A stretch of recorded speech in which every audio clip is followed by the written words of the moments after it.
ஹாலிடேஸ்னாலே அது நம்ம ஜிடி ஹாலிடேஸ் தான். GT holidays, south India's #1 travel brand. Ramanathapuram மாவட்டம் பசும்பொன் அருகே வரும் 24ஆம் தேதி சசிகலா நடத்தும் முதல் அரசியல் பொதுக்கூட்டத்திற்கு அவரது ஆதரவாளர்கள் சார்பில் பந்தக்கால் நடப்பட்டது. கூடுதல் தகவல்களை செய்தியாளர் தாயுமானவன் வழங்கிட கேட்கலாம். தாயுமானவன், வணக்கம். இந்த நிகழ்வில் யாரெல்லாம் பங்கேற்றிருக்கிறார்கள்?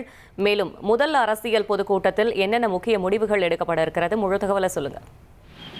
2026 சட்டமன்ற தேர்தலுக்கு இன்னும் 2 மாதங்கள் தான் இருக்கிறது. நாட்கள் குறைவாக இருக்கக்கூடிய சூழல்ல தேசிய ஜனநாயக கூட்டணியில அதிமுக மற்றும் அமமுக ஆகிய 2 கட்சிகளுமே அங்கம் வகித்திருக்கக்கூடிய ஒரு சூழல்ல தொடர்ந்து முன்னாள் முதலமைச்சர் ஓ பன்னீர்செல்வம் மற்றும் மறைந்த முன்னாள் முதலமைச்சர் ஜெயலலிதாவுடைய தோழி வி.கே. சசிகலா ஆகியோரை கட்சியிலேயோ அல்லது கூட்டணியிலேயோ இணைக்க முடியாது என அதிமுக பொதுச் செயலர் எடப்பாடி பழனிசாமி திட்டவட்டமாக குறிப்பிட்டிருந்த ஒரு சூழல்ல மறைந்த முன்னாள் முதலமைச்சர் ஜெயலலிதாவுடைய தோழி வி.கே. சசிகலா ஜெயலலிதா பிறந்த நாளான பிப்ரவரி 24ஆம் தேதி புதிய கட்சி குறித்தான அறிவிப்பை வெளியிட இருக்கிறார். இதற்காக ராமநாதபுரம் மாவட்டம் பசும்பொன்ல தனது ஆதரவாளர்களோடு வருகின்ற 24ஆம் தேதி பொதுக்கூட்டம் நடத்தி புதிய கட்சி குறித்தான அறிவிப்பு மற்றும் கட்சியினுடைய கொடியை அவர் அறிமுகம் செய்ய இருக்கிறார். தொடர்ந்து 2026 சட்டமன்ற தேர்தலில் தனது ஆதரவாளர்களை தேர்தலில் களமிறக்கக்கூடிய முடிவுல சசிகலா முழுவீச்சில் ஈடுபட்டு வருகிறார். குறிப்பா தென் மாவட்டங்களில் 30க்கும் மேற்பட்ட தொகுதிகளில் சசிகலாவுடைய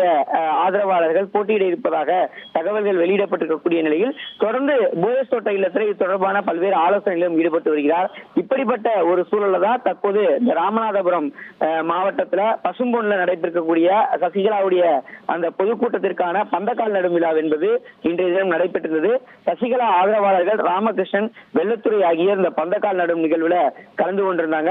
சுமார் 10 ஏக்கர் பரப்பளவுல 10,000க்கும் மேற்பட்டோர் பங்கேற்கக்கூடிய வகையில மாநாட்டிற்கான ஏற்பாடு செய்யப்பட்டிருப்பதாக இங்க இருக்கக்கூடிய நிர்வாகிகள் தெரிவித்திருக்கிறாங்க. மாநாட்டிற்கு அனுமதி கோரி ராமநாதபுரம் காவல்துறையிடம் சசிகலாவுடைய ஆதரவாளர்கள் அனுமதி கோரி மனுவும் அளித்திருக்கக்கூடிய ஒரு சூழல்ல அந்த மனு மீதான பரிசீலனையும் காவல்துறை தரப்புல நடைபெற்று வருவதாக தகவல்கள் வெளியிடப்பட்டிருக்கிறது. காவல்துறை அனுமதி அளிக்கக்கூடிய பட்சத்தில் வருகின்ற பிப்ரவரி 24ஆம் தேதி ஜெயலலிதாவுடைய பிறந்த நாள் அன்று இந்த பொதுக்கூட்டம் நடத்தப்படும் எனவும் அந்த பொதுக்கூட்டத்திலே கட்சியினுடைய கொடி மற்றும் கட்சியினுடைய பெயர் குறித்தான அறிவிப்பை சசிகலா வெளியிடுவார் எனவும் எதிர்பார்க்கப்படுகிறது. தகவல்களுக்கு நன்றி தாயுமானவன். ஹாலிடேஸ்னாலே அது நம்ம ஜிடி ஹாலிடேஸ் தான். GT holidays, south India's #1 travel brand.